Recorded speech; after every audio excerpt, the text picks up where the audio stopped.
Okay, this is Sarah. I want to talk about consciousness. Consciousness.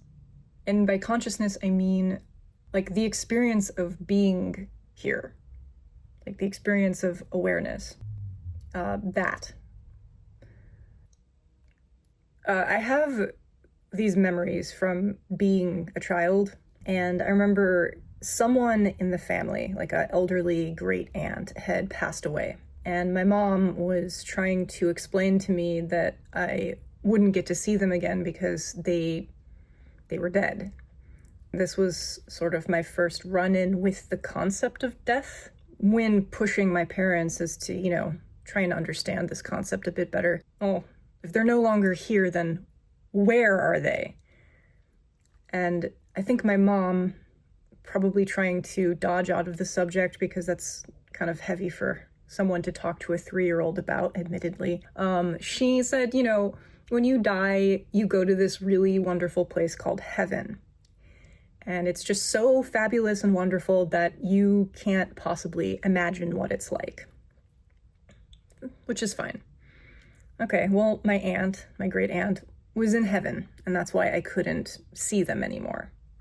So the follow-up question was naturally, well, how long are they going to be in heaven for? To which my mom replied, well, forever. And then I had to understand, well, what is this forever thing? What does forever mean?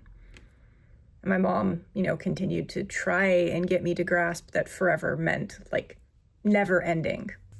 That's just where they're going to be from now on.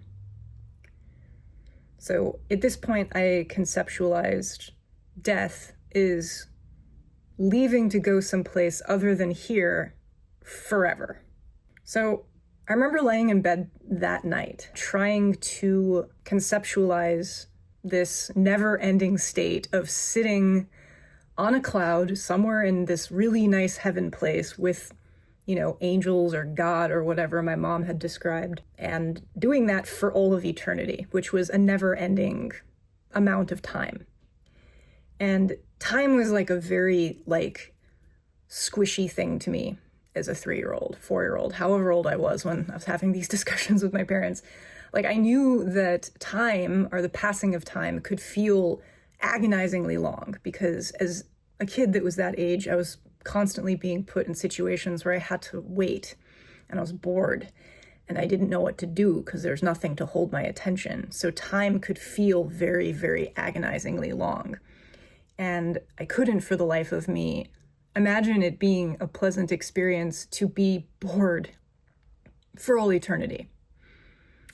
That seemed more like torture than something that would be so great that we can't possibly imagine how great it is.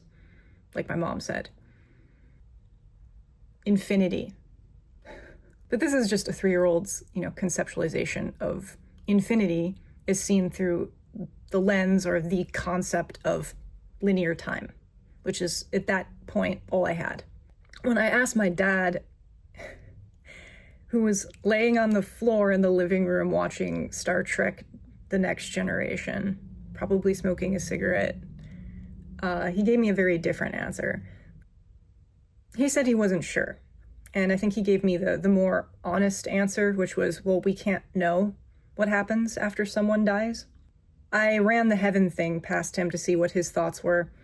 And he said that might be the case, but it could also be that nothing happens. Nothing meaning that you just don't exist anymore. And that's, why you don't get to see somebody again after they die. They're dead. They aren't anymore. Their state of being has ended. This, of course, took me off on another conversation branch into another hole that got significantly darker very fast, and was met with the same level of evasion or evasiveness that my mother had. I wanted to know, well, if you don't exist anymore, then for how long do you not exist? And I already knew the answer, but my dad reluctantly said, well, you stop existing forever. You just aren't. One of the things I asked my dad as a follow-up question that night was what happened to me, like my thoughts and this thing that I'm experiencing. Like from my point of view, the perspective of the person who had died. And he tried to explain to me that you wouldn't be anymore. So there wouldn't be any of the sense of self that you're experiencing now. It would simply go away. The night that I talked to my dad about this, I laid in bed and had the same thought experiment, except this time I tried to imagine what it would be like to not exist forever. And this, for whatever reason, was harder to do. I remember lying in bed in the dark that night with my eyes squeezed shut, trying to comprehend non-existence. And it was something that my mind, my child brain couldn't do. So as harrowing as it was to hang over the precipice of infinity, it was even worse trying to imagine non-existence. Even though, like, one would say, oh, it's easy, it's just, you aren't. Like, it's nothing. There's nothing to imagine because, you know, it's the absence of being. So you'd simply just, poof, be gone. And this feeling that I was trying to, you know, wrap my head around scared the shit out of me. As it does most of, you know, humans. Like, we fear our death, our mortality. But it did for a reason that I think is kind of unique, and I want to reflect on that next. When I was growing up, I'm an only child, so I was alone a lot. And I had many imaginary friends. Like, they lived in the forms of my toys and stuffed animals, but I also had projections that I saw in the world that I created that were reflections of me as I was growing up.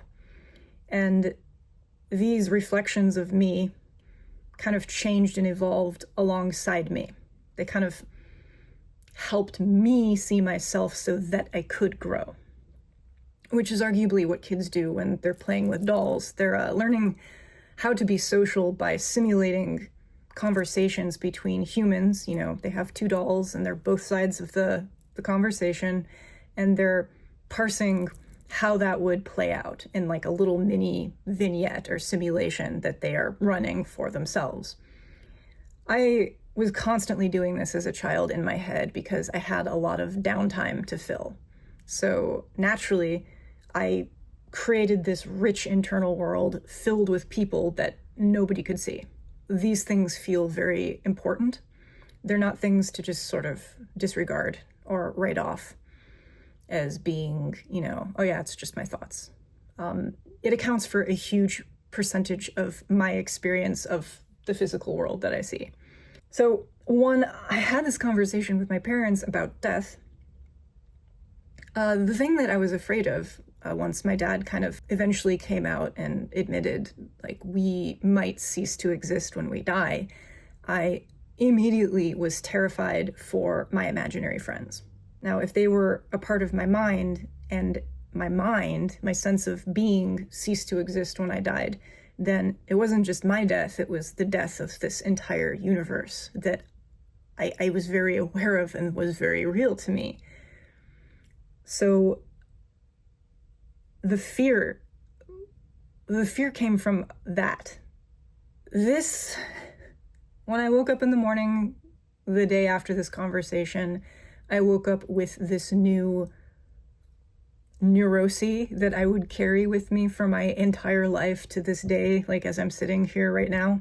Born within me was this desire to know whether or not I could avoid this destruction or death of my subtle self, my imagined world. If the meat is the hard drive that's carrying the simulation of these things, it probably would have to persist in some capacity as such that those things could continue living inside of my head. I wanted to understand the relation between the ideas and the thoughts and the simulated world and the meat hard drive that they exist within. Just to know if not now, if in the future it's even possible that one could escape death and preserve their internal world. So, fast forward a couple of years, I think I was 10, and my dad was going out with my mom to dinner, and I was staying home, like, alone for the night. So he picked up, like, Chinese takeout for me and brought it home for dinner, and he put on a movie. It was a VHS. At that point in time, the movie The Fifth Element had just come out, and it was my favorite movie ever, ever, ever. It still is. He, took note of this and said, well, there's this other movie that reminds me of The Fifth Element, but it's nothing like The Fifth Element, and I think that you will like it. And the movie that he put on was Blade Runner. And I absolutely fell in love with this movie. I was 10, and it put me to sleep. I was bored out of my mind, but after I watched it again and again and eventually got through the whole thing after like 3 or 4 tries, I remember getting to the end scene, and there was something so relatable about it that I felt like my heart, my being, my soul was like seen by this movie. Without spoiling it, it touches on this impulse or this desire to preserve one's memories because they're precious and they're yours. You can't reproduce them ever. They're something that you experienced during a time that will never happen again from a perspective that no one else can have. And it's the experience of that moment is influenced by all of your mental states and all of your past experiences. So everything that happens to you is really just perfectly unique to you, period. I got it, I felt that. I had felt that my whole, 10 years of life. And that desire to do anything necessary to keep that alive and from being scrubbed out of existence was something I related to very much. So that complemented or just fueled my obsession with understanding if it was possible to somehow preserve the stuff that I was told exists in the meat, in the mind, that is somehow generated by the meat. But what does this have to do with consciousness? I think that in this series of videos, that's what I wish to talk about. It does relate to it entirely, but it's going to take some work to get there. So I've planned this out to create all of the supporting nuggets of information that will help frame where I'm at right now with what I've concluded about the nature of consciousness, mind, body, memory, and how all of that relates to one another. And I think that these are some of the most important questions we could possibly inquire about as humans. If you find any of this interesting too, please talk to me about it. In my next video, I want to talk about materialism. I'm going to talk about that stuff.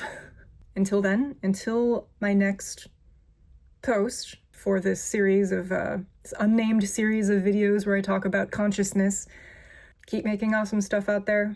And as always, thank you for watching. Happy 2025.